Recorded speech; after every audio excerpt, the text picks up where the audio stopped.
United medical and health employees union తరఫున ఈ యొక్క కార్యక్రమానికి సంఘీభావంగా రావడం జరిగింది. ఈరోజు దేశవ్యాప్తంగా పెద్ద ఎత్తున కార్మిక వర్గం తీవ్ర అసంతృప్తితో పోరాడుతున్నటువంటి ప్రధాన డిమాండ్ మనందరికీ తెలిసిందే, ఈ 4 లేబర్ కోడ్ల రద్దు చేయాలని చెప్పేసి.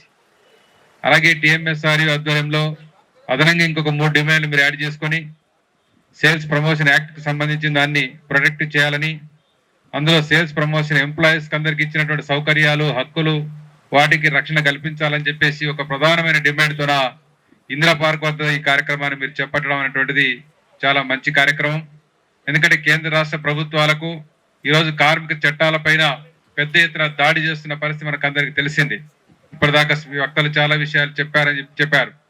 నేను చెప్పాల్సిన ముఖ్యమైన విషయాలు ఏమిటంటే, ఒకటి, తెలంగాణ రాష్ట్ర ప్రభుత్వం కూడా మరి కాంగ్రెస్ ప్రభుత్వం వాళ్ళు ఆలోచన చేసుకొని ఈ 4 లేబర్ కోడ్లకు సంబంధించినటువంటి దాన్ని తీవ్రంగా వ్యతిరేకిస్తూ మరి అసెంబ్లీలో తీర్మానం చేసి కేంద్ర ప్రభుత్వానికి పంపించి రాబోయే కాలంలో దాన్ని అమలు చేయమని చెప్పేసి స్పష్టమైన ప్రకటన ముఖ్యమంత్రి గారు చేయాలని చెప్పి సందర్భంగా మనం డిమాండ్ చేస్తూ ఉన్నాం. ఎందుకంటే కేంద్ర పార్లమెంటు సమావేశాల సందర్భంగా ప్రతిపక్షాలందరూ కలిసి మళ్ళీ పార్లమెంటు హౌస్ ముందు పెద్ద ఎత్తున నిరసన కార్యక్రమాలు కూడా చేశారు. పార్లమెంట్లో నిరసన వ్యక్తం చేశారు.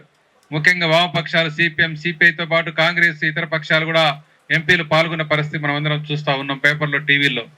నేను చెప్పేది ఏంటంటే, ఒక పక్కన ఇది ముఖ్యంగా కాంగ్రెస్ కావచ్చు, ఇతర ప్రతిపక్ష పార్టీలు కావచ్చు, బూర్జువా పార్టీలు కావచ్చు, వాళ్ళు డబల్ గేమ్ ఆడుతూ ఉన్నారు. రెండవసారి మోడీ అధికారంలోకి వచ్చిన తర్వాత 2019లో పార్లమెంట్లో బిల్లు ప్రవేశపెట్టినప్పుడు ఒక కమ్యూనిస్ట్ పార్టీలు సిపిఐ, సిపిఎం తప్ప అన్ని పార్టీలు కూడా ఈ బిల్లుల్ని, చట్టాలని ఆమోదిస్తూ చేతులెత్తిన పరిస్థితి మనకు అందరికి తెలిసిందే. ఈ రోజు ప్రజల యొక్క ఆగ్రహం కావచ్చు, కార్మిక వర్గం యొక్క తిరుగుబాట్లు కావచ్చు, పోరాటాలు కావచ్చు, రాజకీయ అవసరాలు కావచ్చు, అనేక పార్టీలు తీవ్రంగా ఖండిస్తూ మాట్లాడుతున్న పరిస్థితులు మనం చూస్తూ ఉన్నాం. అందుకే ఇది ఒక రాజకీయ పరమైనటువంటి నిర్ణయం. ఇది కేంద్రంలో బీజేపీ ప్రభుత్వం అధికారంలోకి వచ్చిన తర్వాత ఈ దేశంలోని కార్పొరేట్ సంస్థలు, పెట్టుబడిదారులు, పారిశ్రామికవేత్తల యొక్క ప్రయోజనాల కోసం, వాళ్ళ లాభాల కోసమే ఈరోజు ఈ యొక్క లేబర్ కోడ్లను తీసుకొని వచ్చారని చెప్పేసి మనకు అందరికి తెలిసింది. అందులో చాలా అంశాలు ఉన్నాయి, మనందరికి తెలిసిందే. ముఖ్యంగా వేతనాల సమస్య పైన పెద్ద ఎత్తున దాడి చేస్తూ ఉన్నారు. గత 15 సంవత్సరాలుగా, 20 సంవత్సరాలుగా దేశంలో కావచ్చు, రాష్ట్రంలో కావచ్చు, ఏ రంగంలో చూసినా కనీస వేతనాలు పెంచకుండా కాలయాపన చేస్తున్న పరిస్థితి మనకు అందరికి తెలిసిందే. ఎందుకంటే వేతనాలు పని గంటల్లోనే పెట్టుబడిదారు వర్గం యొక్క దృష్టి అంతా ఉంటుందని చెప్పేసి మనకు అందరికి తెలిసిందే. ఎంత ఎక్కువ పని గంటలు చేయించుకుంటే, ఎంత ఎక్కువసేపు పని చేయించుకుంటే అంత ఎక్కువ లాభాలు వస్తాయని చెప్పేసి పెట్టుబడిదారు వర్గానికి బాగా తెలుసు. కాబట్టి 8 గంటల పనిదినం అనేటువంటి దాన్ని స్థానంలో 12 గంటలకు అవకాశం కల్పిస్తూ ఈరోజు ఈ యొక్క లేబర్ కోడ్ల పెట్టిన విషయం మనకు అందరికి తెలిసిందే. అందుకే 12 గంటల దాకా పనిచేయాలని చెప్పేసి ప్రభుత్వాలు పెట్టడమే కాదు, దానికి మద్దతుగా పెట్టుబడిదారి వర్గం కూడా మాట్లాడుతూ ఉన్నది. అది ఇన్ఫోసిస్ చైర్మన్ కావచ్చు, ఎల్ఎన్టీ ఎండి కావచ్చు, ఇంకోరు కావచ్చు, చాలా మంది మాట్లాడుతూ ఉన్నారు.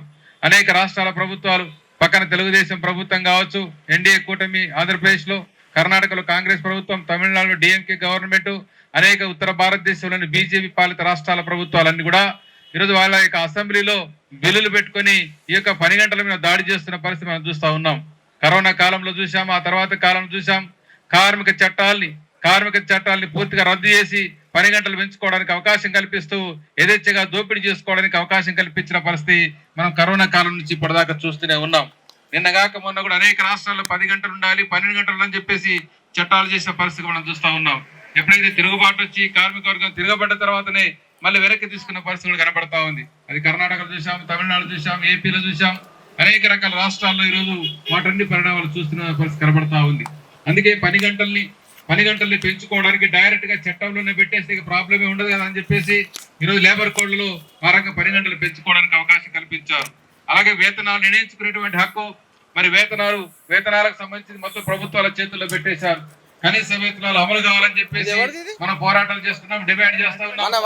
ఈరోజు అన్స్కిల్డ్ కానీ, సెమీ స్కిల్డ్ కానీ, స్కిల్డ్ కానీ, హైలీ స్కిల్డ్ కానీ రకరకాల వేజెస్ పెరిగిన ధరకు అనుగుణంగా ఏ రకంగా ఉండాలో సెంట్రల్ లేబర్ బ్యూరో చెప్పేటువంటి అంశాలతో పాటు డాక్టర్ ఆక్ట్రాయిడ్ ఫార్ములా ప్రకారంగా ఈరోజు కుటుంబాన్ని ప్రామాణికంగా తీసుకొని, ఖర్చుల్ని ప్రామాణికంగా తీసుకొని ఏదైతే సిస్టమ్ ఉందో పరిస్థితి మనం చూస్తా ఉన్నాం. అలాగే సుప్రీం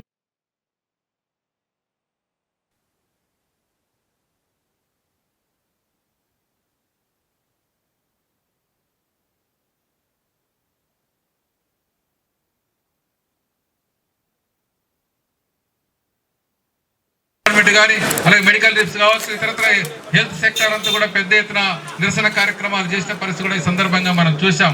అదే సందర్భంలో పబ్లిక్ సెక్టార్ యొక్క కాపాడుకోవడం అవసరం ఉంది. ప్రభుత్వ రంగ సంస్థలు ఈరోజు పెద్ద ఎత్తున నిర్వీర్యం చేస్తున్న పరిస్థితి మనం చూస్తూ ఉన్నాం. పెట్టుబడులను ఉపసంహరిస్తూ ఉన్నారు. నేషనల్ మానిటైజేషన్ పైప్ లైన్ పేరిట ఈ 2025 మార్చు అంటే 2026 మార్చ్ వరకు మొత్తం 6 లక్షల కోట్ల విలువైనటువంటి మొత్తం ప్రభుత్వ యొక్క ఆస్తుల్ని పెట్టుబడుల్ని అమ్మడానికి ఈరోజు ఒక ప్రయత్నం సీరియస్ గా చేస్తూ ఉన్నారు. అందుకే ప్రభుత్వ ఆస్తులు రైల్వేలు కావచ్చు, ఎల్ఐసి కావచ్చు, బ్యాంకులు కావచ్చు, లేదు బొగ్గు బావులు కావచ్చు, నేషనల్ హైవేస్ కావచ్చు, మొత్తం టెలికాం వ్యవస్థ కావచ్చు, విద్యుత్ వ్యవస్థలు కావచ్చు, వీటన్నిటికి సంబంధించి పూర్తి స్థాయిలో ప్రైవేటీకరించడానికి ఒక ప్రయత్నం సీరియస్ గా చేస్తూ ఉన్నారు. అలాగే మొత్తం విద్యుత్ వ్యవస్థను కూడా ప్రైవేటీకరించడానికి ప్రయత్నం చేస్తూ ఉన్నారు. ముఖ్యంగా టీఎంఎస్ సార్ మన మెడికల్ రిప్స్ యొక్క హక్కులు ఏవైతే ఉన్నాయో ఆ చట్టాన్ని కాలరాయడానికి ప్రయత్నం చేస్తూ ఉన్నారు. కాబట్టి ఇలాంటి వాటన్నిటికి వ్యతిరేకంగా ప్రతిఘటనగా మొత్తం ఆర్థిక డిమాండ్లపైన కాదు, సామాజికంగా రాజకీయంగా ఏ సమస్య ముందుకు వచ్చినా దాన్ని తీసుకొని కార్మిక వర్గం పోరాడినప్పుడే మనకు అందరికీ సమస్యల పరిష్కారం అయితే అని చెప్పి సందర్భంగా మనం తెలియజేస్తూ ఉన్నాం.